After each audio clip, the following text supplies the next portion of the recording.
Hi everybody, I'm Bree the Plant Lady, and today we are back at the Sabio's magical garden, and we've got some special visitors, so I'm gonna have everybody introduce themselves. Hi, I'm Christy Logan. I'm here from Florida, and I'm so happy to be here and a part of this. And to see David's garden. Yeah. Oh, and the Hiccup just walked in the background. Oh, yeah, another guest. I'm David Sabio. Welcome back to the Garden. I'm glad to have some guests again. So get to show off what's happening at another time of the year. And I'm Bree's husband, Dave. Hey. All right, everybody, it's the middle of May. Your garden's always like beyond magical. Like magical you. isn't even the right word. And well, you said yesterday at the open garden that all the clematis were. Yeah, there's a pretty good clematis display going on up front where I get a little more sun. So we're just gonna turn the camera around and basically shadow David, and he's gonna just basically blow your minds. So get ready for it, everybody. Another epic garden tour. My most watched video of the spring. So Chrissy just pointed out this heuchera here. This has been one I think it's fairly new on the market over the last few years, called Red Lightning. It looks fantastic now. Early spring, the contrast is even starker. It's amazing. It's very showy and contrasts well with the rest of the green. It's also been, I'm pretty sure it has the Velosa strain, which is a little more reliable here as far as coming back. I've gotten to where I'm willing to treat lots of heucheras as annuals or short-term, several-year annuals, just from heaving or just kind of dying back.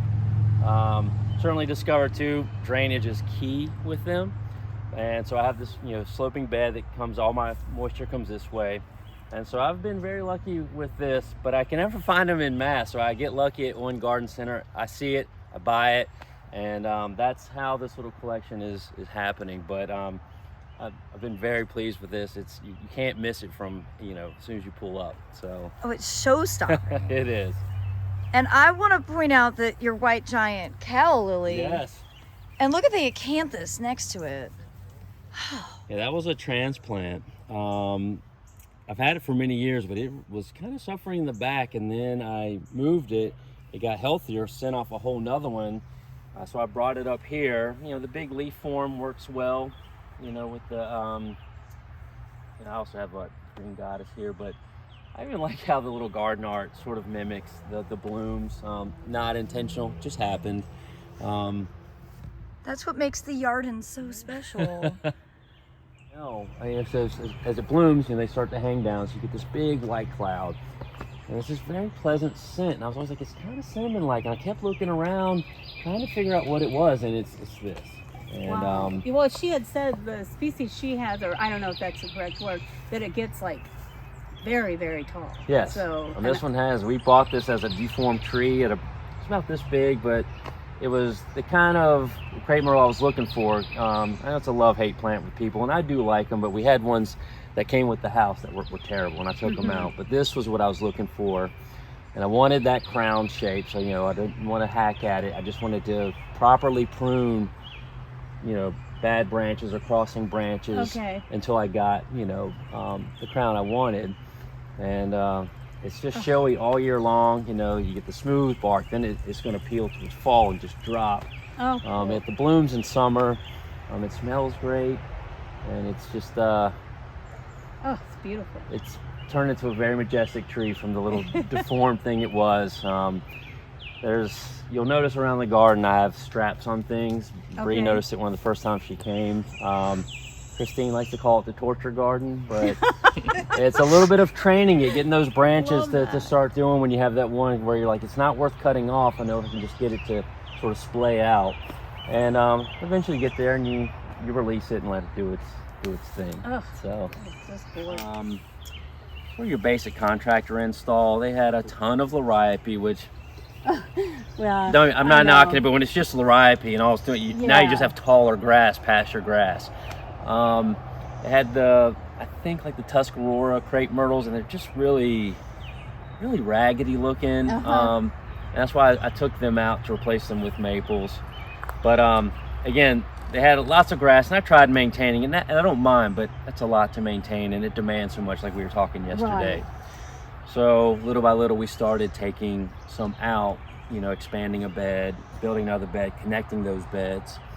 And so I maintain the fescue because I'm not full sun, so I can't really grow summer grass. Okay. It would wither away if it would even take. Now this will go dormant, but not in a sense of going brown. It just doesn't grow as much in summer, which that's a relief. Yes. So, and I just like to leave it a little taller when it helps fight the weeds, and it's a little more lush, and also it's more likely to withstand, you know, our summer heat, and you know, takes advantage of the moisture that kind of gets trapped in between. This is beautiful. I mean, this is how grass really functions well, in that Yes. it's almost like a stream Right. running through your property. Right. You know, and especially the way you have the curves and all that. Yeah. This is just beautiful. So I don't necessarily want to come off as saying I hate grass. It's just I don't think you No. need large expanses. This is just enough. Again, as we were talking yesterday, you know, you look at a bed with all these exciting things, I rest for a minute, you jump into another one. Yeah. Gives us something to walk on, kind of invite us to the next section. Yeah. So, This is beautiful. Catman David found Owen Eugene, the greeter. Hello, handsome. Oh, He's so heavy, I gotta put him down. He's solid. oh, he's so sweet. oh, this is, I believe, Apple Blossom Amaryllis. And it goes so nice with the blue of the Boulevard Cypress. Again, I think this is a plant some people either love it or hate it, but it works here. You know, we talked last time about the cooling aspect of this corner. Then you get a little contrast here.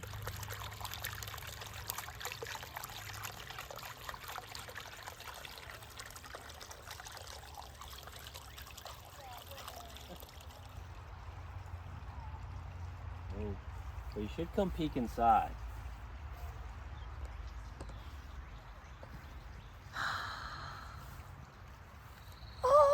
Awesome.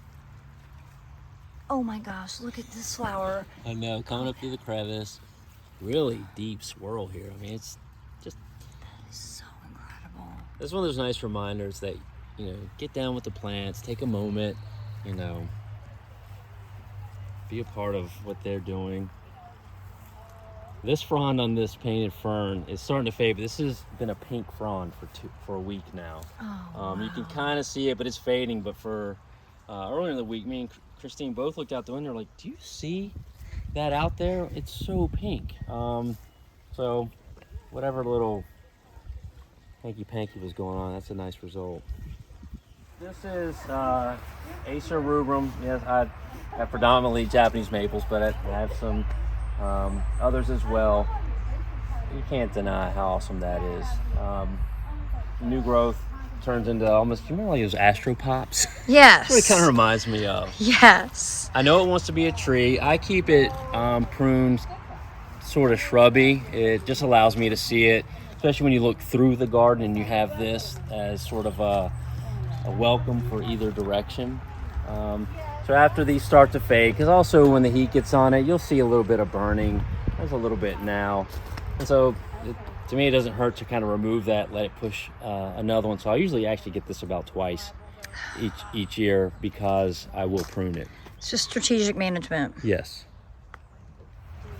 So probably one of the better contractor install aspects was this Cornus Cusa.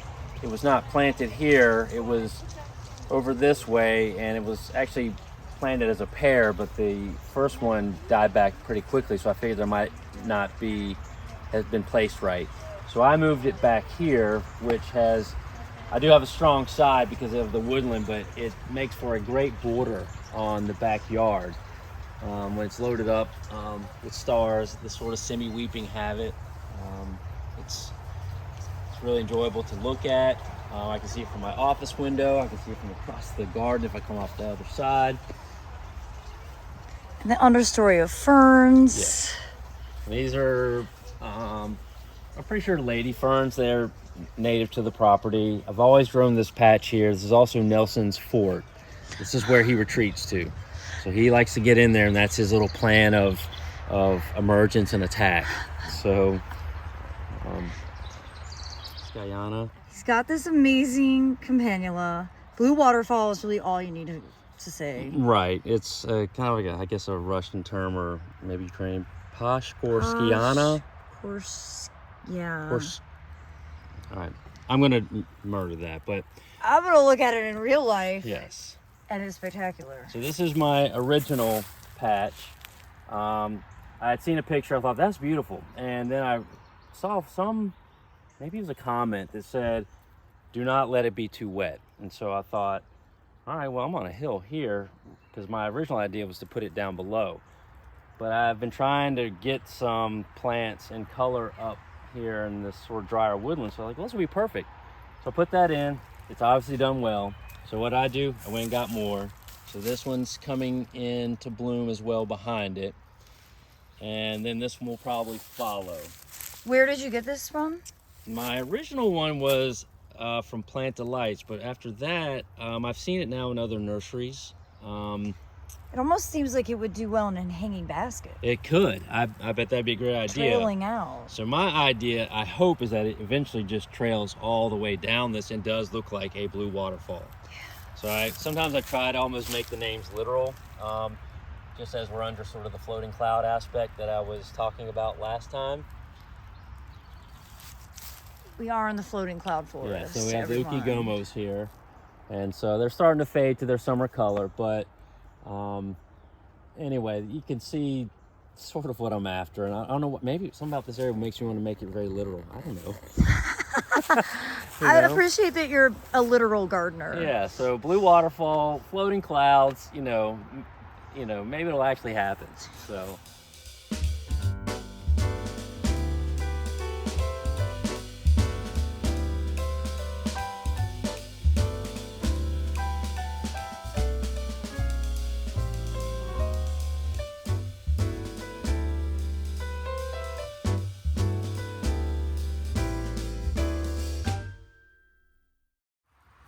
So we're up in really what is my leaching field. So for my septic is pumped up here. I know the general idea is don't plant much on it. So, but I figured things with kind of shallow roots wouldn't be such an issue, because this used to be covered with weeds that we eventually handpicked and eradicated.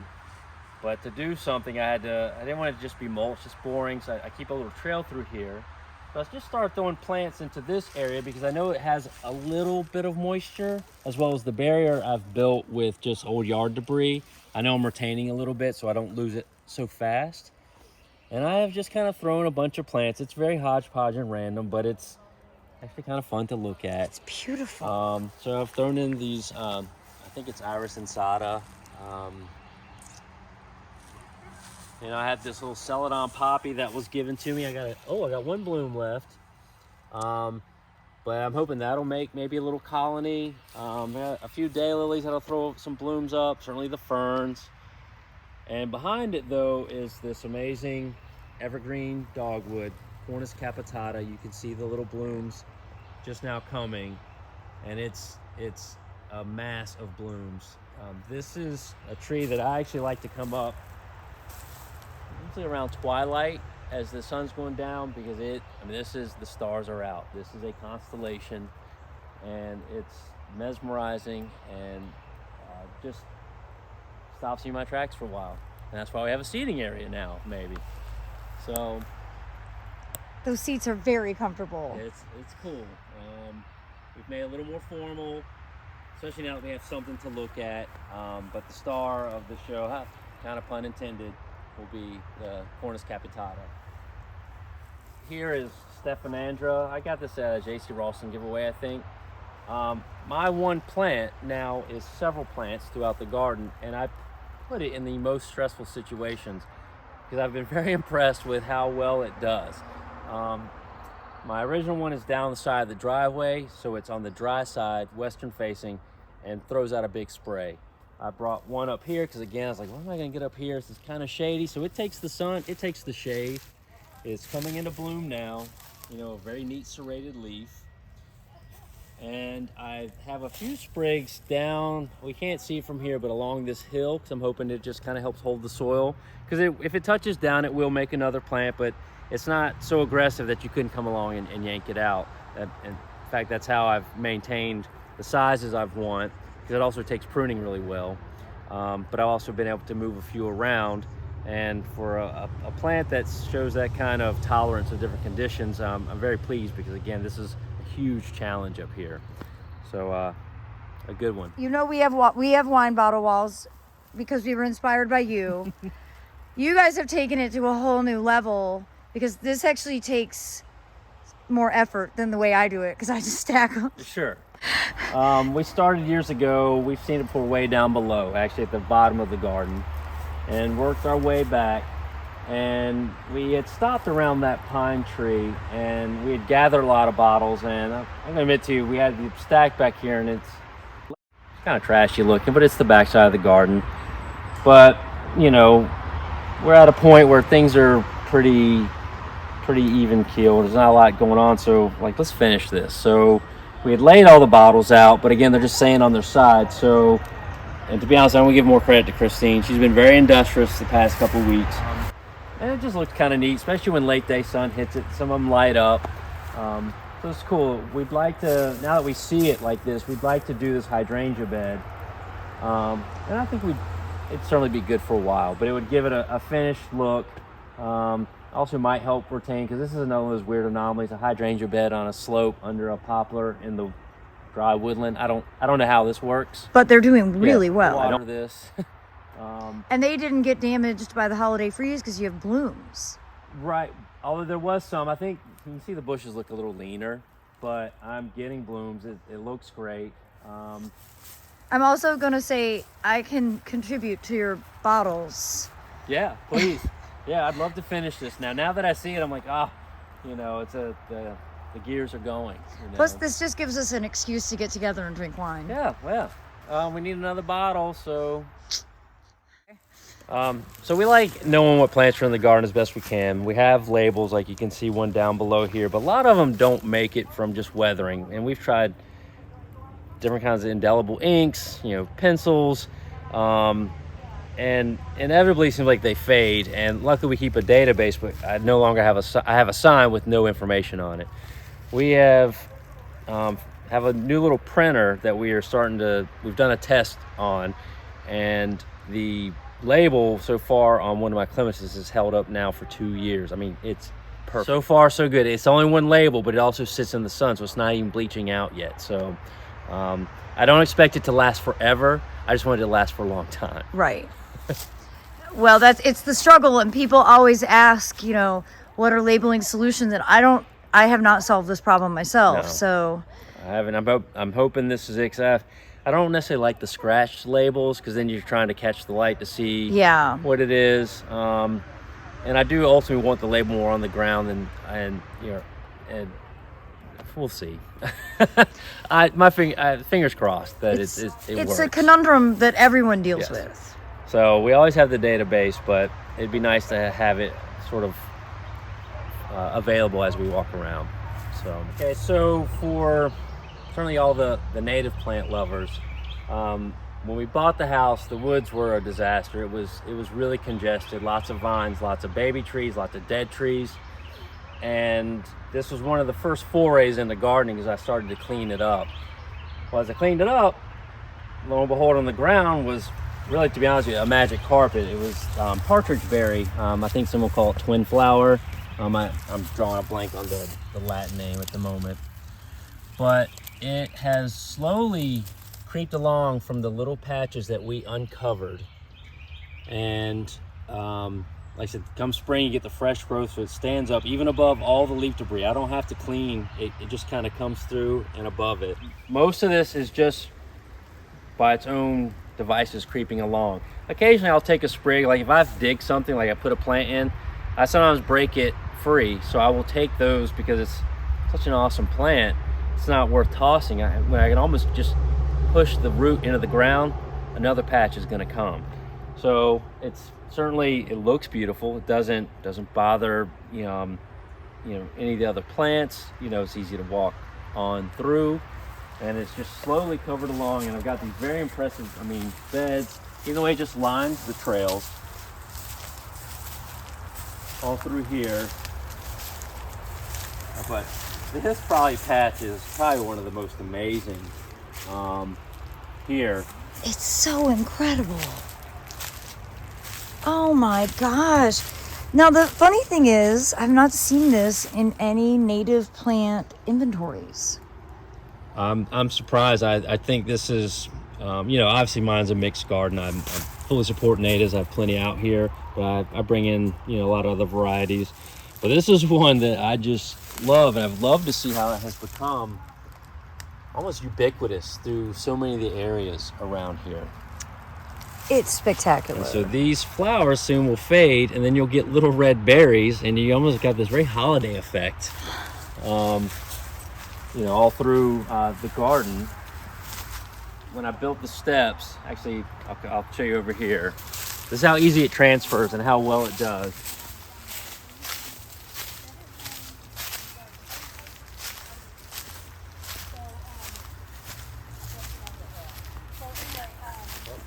Here's one I stuck a little bit in, and I have this little magic scene here, which we sort of enhanced a little, but this is like every child's dream. right, little fancy land.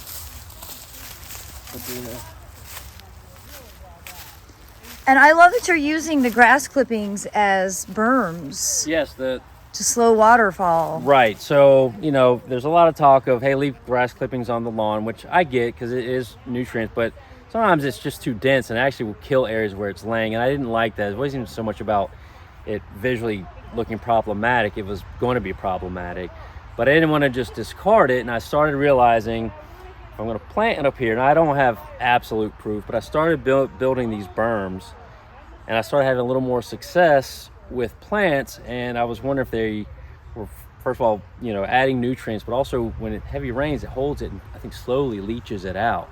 Because I oftentimes felt like there's no way I should grow this here, but I've had a lot of success through here, as you can see. So the idea was, yes, I still need water to leave the property. I just don't need to rush off. And is there a way to utilize it? And also, so it's not true terracing, but it's sort of gives me a mitigating factor to how water gets used in the garden up here. So with the Partridge Berry, when we built these steps a couple of seasons ago during the pandemic, I love the hardscaping, but I wanted ways to soften it. The ferns helped it, but I had to use 2 stones for this broad step. Took a little sprig of Partridge Berry, wedged it in between this crevice with maybe that much soil, and I have this cute little patch. I know a little patch over here, and it's just one of those little happy moments, to come along and see it, and know that it's not going to require much of me. Exactly. This actually has a really wonderful sweet fragrance. Yeah, we've been sitting there saying, what do we smell? Well, it's actually this little flower. It's or twin flowers. It's got a light vanilla scent, and it's very pleasant. And it's like filling the air. It's wonderful. So we just added another bonus to this plant. Oh, we've got an Owen Eugene spotting. Oh, come on, buddy.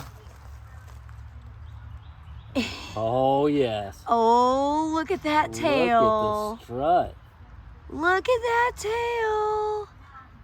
His little cross eyes. I know. He's so cute. I mean, He says, is never that mind. enough? All right, we shouldn't have said that, should we? I'm so sorry, Sorry, Owen. buddy. We weren't picking on you.